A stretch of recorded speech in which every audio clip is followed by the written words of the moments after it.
What's up, guys? I am back from my vacation feeling refreshed and ready to talk about the latest episode of My Hero Academia, where a lot of stuff has gone down. And yeah, I'm just ready to get into it. So let's get started.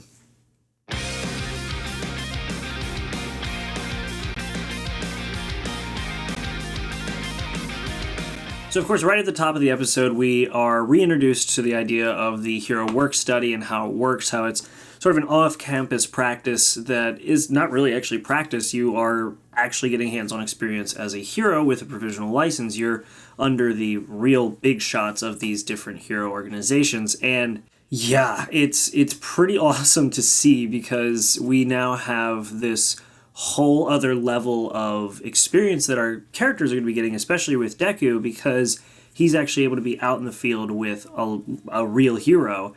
Unfortunately, not All Might, but of course we knew that was never going to be the case after his rather untimely loss of All for One, One for All. And of course they reiterate the fact that he can now actually use his powers under the guidance of a real hero, as opposed to when he fought the hero killer Stain and kind of acted out without actually having a license to fight villains.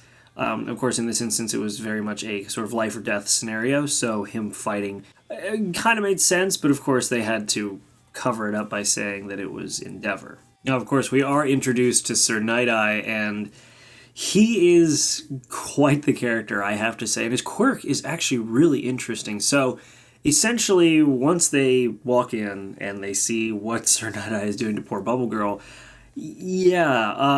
so he is not exactly a fan of Deku impersonating All Might, but it also turns out that while Deku wasn't funny, he did actually manage to sort of make a decent first impression, only because of the fact that he was able to nerd out about All Might alongside somebody who also nerds out about All Might. He brings up the fact that while his facial impression of All Might was not accurate in the way that most of the images of All Might were, it was an impersonation of a different scenario where All Might was kind of squinting a little differently because he jumped into a river full of vinegar. So yeah, that whatever, man. I get it because it's how nerdy I am about like Apple products, but man, they nail the fanboy thing pretty well. I also love the fact that, like, in this world, because All Might is a hero and there are a lot of people who sort of idolize him, they do have, like, merchandise, which we've seen before, but I love the fact that they actually, like, show sort of a pop vinyl version of him, which was kind of funny. But even after that, when Sir Night-Eye is sort of not really harassing, but still sort of going pretty hard on Deku, we see how strict he actually is and what he actually kind of is all about. I understand where he's coming from with a lot of these things, because he's very much saying that, you know, All Might won the day with power and humor.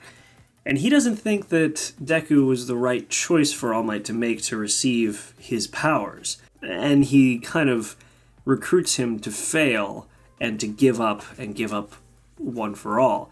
We'll get into that a little bit more, but I don't know how to feel about his character in that way, because he definitely seems like a realist, but almost to the point of being overly pessimistic.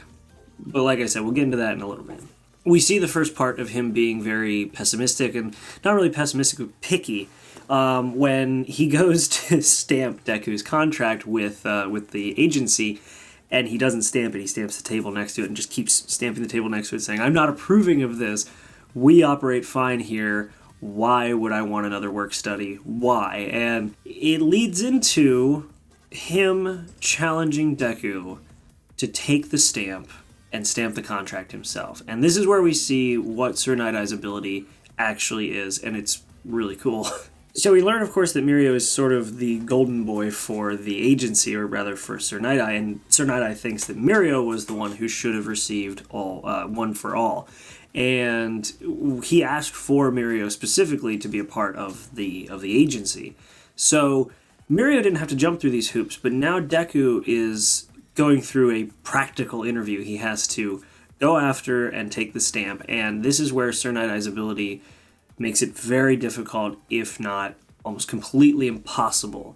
And we learned that early on, when Sir Night-Eye grabbed Deku and sort of touched his face and looked him in the eyes, that activated the quirk that Sir Night-Eye has, which is foresight. And with that foresight ability, when you touch somebody and you make eye contact with them, you will know every decision they will make for the next hour. And that made the movements and the attacks and everything that Deku did already known to Sir Night-Eye. So he was not able at all to make any sort of offensive grabs or anything without it being immediately countered by Sir Night-Eye. Not even countered, he literally just stepped out of the way. And while Deku's doing all this, Sir Night-Eye is just taunting him, harassing him, making him feel as though he is not worthy of the ability, or trying to make him feel as though he's not worthy of the ability he's been given, and on and on and on and on. He's just trying to make Deku realize that he's not worthy. He will not acknowledge Deku. And it's kind of difficult to like this character because of that, because of course we're rooting for Deku this entire time, and I just now realized I didn't mute my watch before I started this recording session. And of course Deku is on the same page as the rest of us when it comes to wanting him to succeed. He wants to succeed, he wants to become number one because he wants to prove that he was worthy of the ability given to him. And I love it in that way, the way that they show him sort of wanting to make Sir Night-Eye acknowledge him. And he tries Gran Torino's style, and he bounces all over the room, and Sir Night-Eye comments that he's merely a shadow of the original.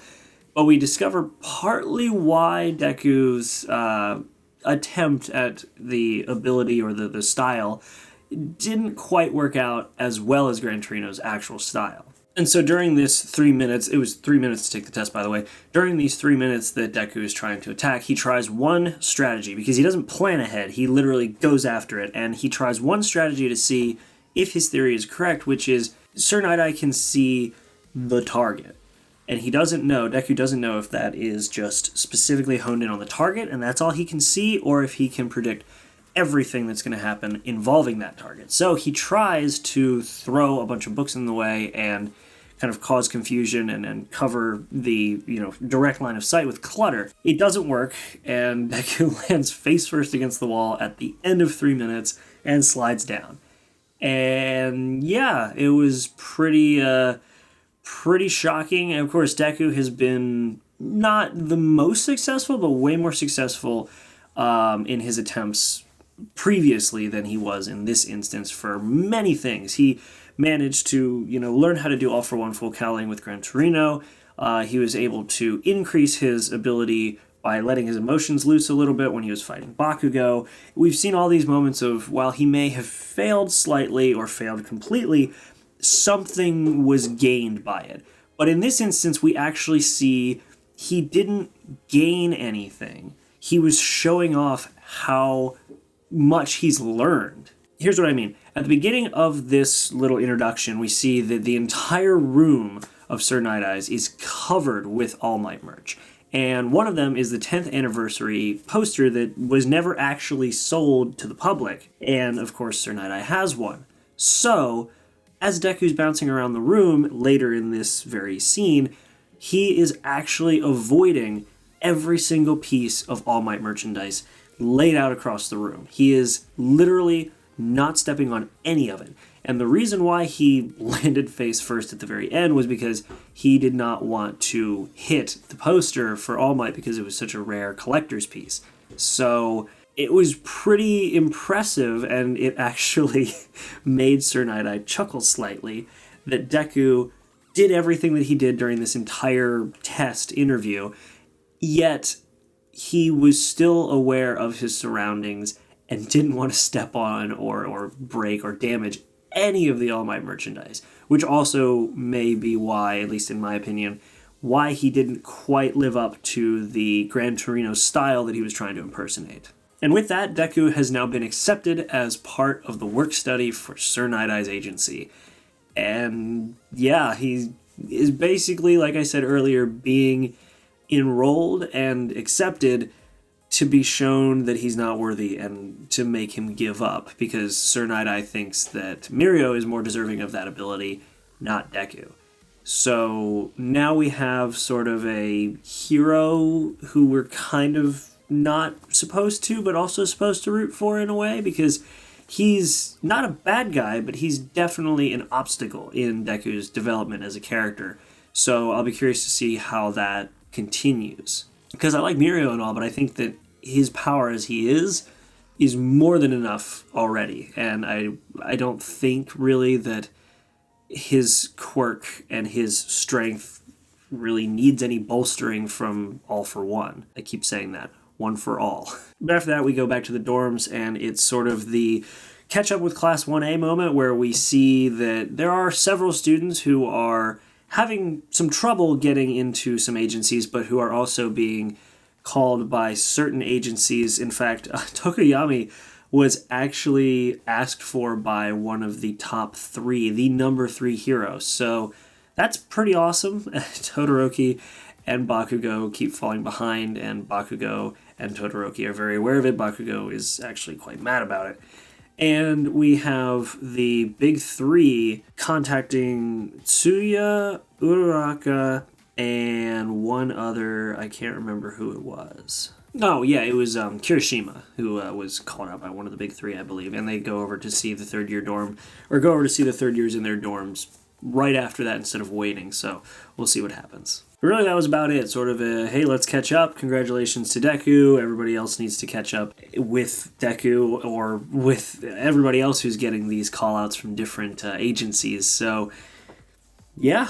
After that, though, we start right into the work study with Deku, and we see that we're now following Overhaul. Man. Yeah. So they are not allowed to treat these guys like villains because they don't have any means of proving that they're villains yet. But yeah, Overhaul is on the list and now going to be interacting directly with Deku fairly soon. And unfortunately, interacting with him sooner than we think, because he is very present and very close to Deku right at the end of this episode, and we are introduced to the mystery girl at the beginning and end of these openings in these episodes, which is Eri. She is, number 1, adorable, and number 2, very sad looking and very scared looking. And I don't like the fact that her affiliation is directly with Overhaul, but it doesn't seem to be a mutual partnership, let's just say. It seems to be not great. So I'm curious to see what her quirk is. And I'm also very, very curious to see what will be going on with Overhaul and Eri. Time will tell. The next episode will be coming out very soon, because I need to catch up because, man, I'm behind, obviously. But yeah, lots of stuff going on, and I'm very curious to see where things will go from here. Apart from that, though, guys, that's really been the episode. We're building up to a lot of stuff, and I'm extremely excited to see where things go from here, and I hope you guys are too. I had a great vacation. I'm glad to be back, though, making this content for you, and I'm glad to be back watching these shows. So hopefully you guys enjoyed. If you have any comments, questions, anything really, leave them in the comment section down below. Let me know what you guys thought, and if you think I missed anything, or don't spoil anything, but if there are bigger things to come that maybe I didn't realize were hinted at in this episode. Apart from that, though, guys, like and subscribe. Check out the links in the description.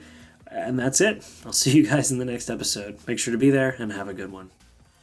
Hey guys, just hopping in at the end here. Thanks for watching through the whole video. I hope you enjoyed it. I do still have merch. I've actually had it for quite a while, but not a lot of people know about it or care. And so if you guys want to support me or check it out just because it looks cool, go to the link in the description. You can see some of the designs I have, like the Steel Frodo in Steins Gate design, or even the Mob Psycho 100 design, and maybe even buy one if you like it, or don't. I cried myself to sleep at night anyway. So either way, guys, hope you enjoyed the video. Thanks for watching again, and I'll see you in the next one.